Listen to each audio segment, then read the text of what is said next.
So that's first level. You do that first part, you go have a coffee, you take a break, you come back, you go into it, and then you get into the timing of what things happen. First, you want to see what she's suited for, get a sense of where she is or what's going.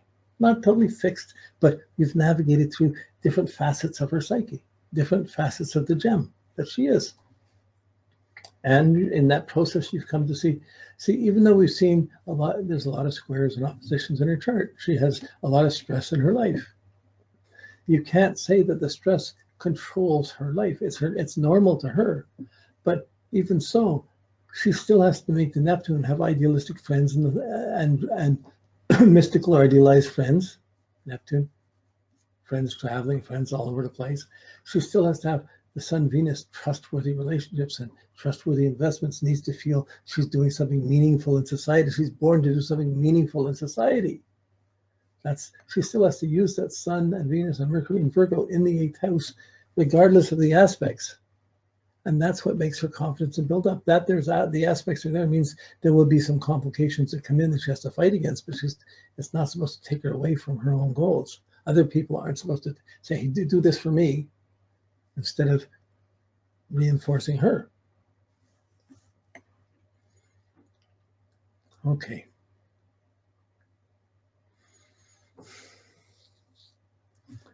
So just one of the things with her chart, the moon Pluto, the strong Neptune, if she really got angry or had really dark things with the Pluto moon, it would be easy for her to escape and have struggles with alcohol or drugs with the Neptune. Neptune Venus squares often relate to potential alcohol or drug things, but it's a confusion of self-worth, a test of faith of one's values.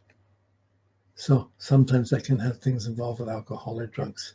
And the same thing when it comes to include the Mars. So in relationship, it's hard to know who's reliable. The most interesting people are certainly not the most practical, safe people. Okay. We'll start where Saturn, down here, Saturn starts in her 7th house. So in her first life, Saturn, the first 13 years, Saturn's above the horizon in a functional, she's living out in this functional world. It's not, she's living in her parents' world more than she's living in a world of her own making. So she had to grow up almost too fast to be involved in the world and reacting to other people, living up to what other people were expecting of her. The Saturn starts in 78, in August 78. Now, conjuncted the Sun, too young, so people were deciding what she would do. It wasn't until 82 that Saturn hit the midheaven of status. 82, she's 7, she's in school, she's got her status, she's got her position.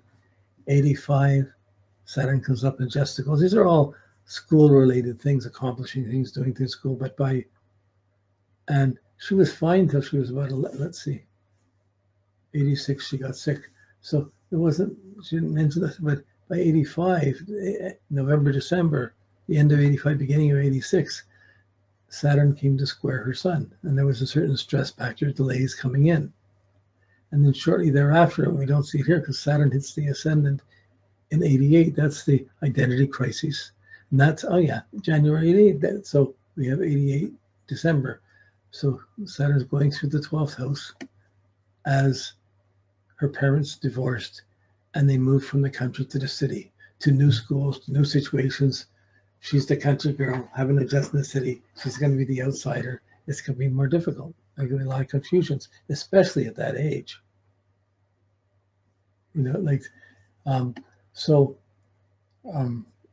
88, she's 13, so she's a young girl. You don't, when Pluto opposed her moon in situations, she wasn't prepared by family for relationships with friends or sexuality, or maybe maybe nobody even told her about her period or stuff. Don't know. But it's around that time this identity crisis came in at 13, and really for the couple of years before that, as Saturn was going through the 12th house. It's not a small thing. By 13, she realized, I don't fit into the world. Like she was living in everyone else where she doesn't fit in there anymore. They're not doing things for her. They're splitting up. Why could they split up on me? Like it split away. It broke the trust. It broke everything. And it hit the nerve of trust. And she's having to think, oh, I'm on my own. What am I going to do? How do I choose parents? Which way? I don't know. You don't know what things would have happened around that. So you can see the personal identity crisis forming of not association, having difficulty parents spelling who are you with, what happens, how come, the trust barrier, parents' relationships suddenly is affecting who she is. So then Saturn, by 91, Saturn opposed her sun. So 90, she moved to Greece for high school. So obviously, with brother diagnosed with schizophrenia, mother with clinical depression the next year, she probably stayed with mom for a while. So she would know about that. Then finally, she couldn't deal with that, and she left and went to study in Greece in high school. Went to high school in Greece. 1990. So 1990, Saturn's moved away from the angle. It's moving into the Saturn opposition to Saturn in 91. But really, that's the half cycle. That's what she grew up out of. She's having to start over, and it's in her first house, the most salvage period of what am I going to do, where I'm going. She's supposed to be in school these times, but if you don't have a family sport, they split up, it's going to have a big piece of affecting how you fit in with everyone else. She's going to go in with an attitude of herself of not fitting in and get through high school and stuff, but it's not going to be easy. So by November 93, 94, Saturn's opposing her sun. Bide your time. It's depressed. You're far away from your goals as you can be. And just before that, she realized, what am I doing here? I don't belong here. She was probably hazed and not belonged and picked on all the way going through school, feeling she didn't belong. Until Saturn got to oppose the sun, and she's, I don't need this. I'm out of here. So she quit high school in November 93, and the opposition came in February 94. That's close. They're interrelated.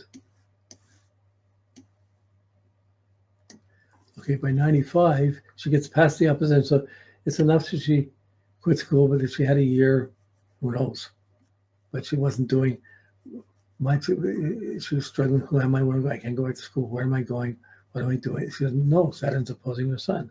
But after a year of this, she traveled to live and work in Australia. Now, she probably had a boyfriend, but even then the boyfriend would have been with her against all these difficult times. And if they stayed together, then they decide to move to Australia and get away from the family and stuff. For her, getting away, the Neptune squaring the sun, the Pluto opposed to Venus, probably a sensible thing to do. So traveled to live and work in Australia. Wasn't thinking about school. She quit school. But summer 2000, and that went for 5 years. By 2000, Saturn moved along. It squares itself. In 98, 99, Saturn's on the IC, the lowest point in her chart. The point of personal motivation, of deep integrity. So she's realized that she doesn't know what she wants. She knows what she doesn't want to live the way she has. She knows she doesn't fit in. She's far away from saying, what do I need for me? Saturn on the IC. So that's 1999. She gets to that. By 2000, she's living and working in China. None of this away from, I'll try something different. You can see the impulse of Moon. Why not? I'll try something. I'll go somewhere in the third house. But still, so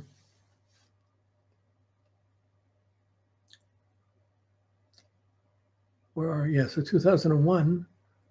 So I must be in China. So she went to school, started university, art and history in China. And so that's 2000, 2001, Saturn down in the fourth house. And maybe there weren't the same restrictions in the schooling. Maybe she was able to get in. Maybe she fixed up things, but she didn't manage to get into university. 2003, that's, one of these is wrong here. Okay, so one date is incorrect here. 2000, where are we? 1 second. Oh, yeah. In 2001, Saturn was squaring her sun. That's when she started university. Saturn's in the fifth house, is squaring her sun. She's got to do something. So she goes to university. Gets to her descendant in 2003, in July. Now, at her ascendant, her parents split up. And then mom and brother got all sorts of problems come in. So who am I? At the descendant, her best friend commits suicide and she breaks up with her boyfriend. That was a powerful Saturn went into Cancer, hit the descendant. It affected her relationship. So she was studying, she was doing it affected her relationships.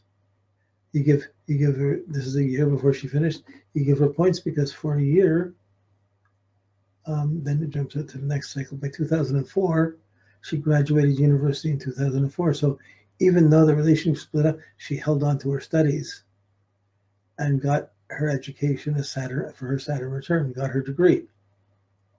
That's fixing things up a lot from where she came from.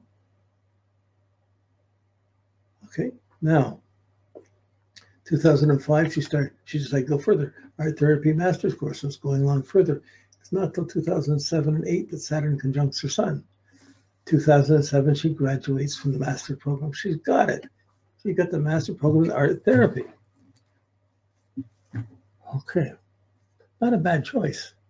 It suits her interests. It's just a psychological, perceptive person in her. She knows how not everybody's trustworthy, how things get complicated. So 2007, she graduated. So she graduated. It didn't mention what kind of work or what she was doing, but she was probably trying to work with this one along. I'm not sure what kind of work she was doing, but she's on track doing things, building things up. By 2012, it's 2012, bad breakup. So you get to 2012, the relationship broke up. So she had parents split up and the mom gets sick at the ascendant. At the IC, she, at the opposition to the sun, she quit school. At the IC in 98, didn't really say, but somewhere in there, 99, 2000, she lived and worked, went to China, a new beginning. Then 2003, that was when Saturn had descended, the relationship ended. At the midheaven, what was it? The midheaven was 212. Yeah, bad breakup, another relationship broke up. Just as she has her status and things and the relationship, hit again. Okay, now you could say from her chart, she has Saturn square Jupiter. She gets a time plane. But Uranus hits both of those. So you could say there's a tendency to have changes to her authority and changes to jobs coming up suddenly or unexpectedly. So relationships, and now what she's going to do, she's got the status, she's got her degree, she's got something to have a relationship. She got it all set up, and who's trusting her? Where's the commitment? So if her relationship splits up, it's going to hit the nerve of how her parents split up. And she most likely could blame herself. Well, it happened then. Am I just lucky? Has this happened to me again? How come I can't get past this? What happened? Like, I'm not sure. It's just there's some association because it's all relationships, things are built up to the angles. 2013 onwards, we get past 12 to 13, 14, 15, up till now, many homes, many moves, job losses. So she changed jobs, she moved to different places, she scrambled and did different things, but she wasn't doing what she wanted. She didn't get specifically, she had the graduate master's program, she didn't become the teacher, she wasn't working at a university, she wasn't using that. So once the relationship goes, she's juggling, work here, try to be there. Probably if somebody was in and believed in her, she would have such strong reinforcement. But trying to get that, she would believe in other people more than perhaps they would believe in her. But the Saturn here has been traveling. What's the moon going to do? What's his moon in Aries and Jupiter going to do when things are disruptive? When the relationship gets depressed and it's not working, what are you going to do? Head for the hills, Moon Pluto. Don't stick around to be damaged by your mom or by your brothers. Get out of the house. Yeah, go. She has the impulse to go. So the relationship ends at 2012 and she goes. But she goes one place, another place. She's traveling to many homes, many jobs, takes a job, stays somewhere for a while. It's going along, something happens, doesn't work, moves on to the next. So this is the cardinal her making things happen, and the mutable ready for change. If that isn't working, it's time to change, time to go, adapting, coming in.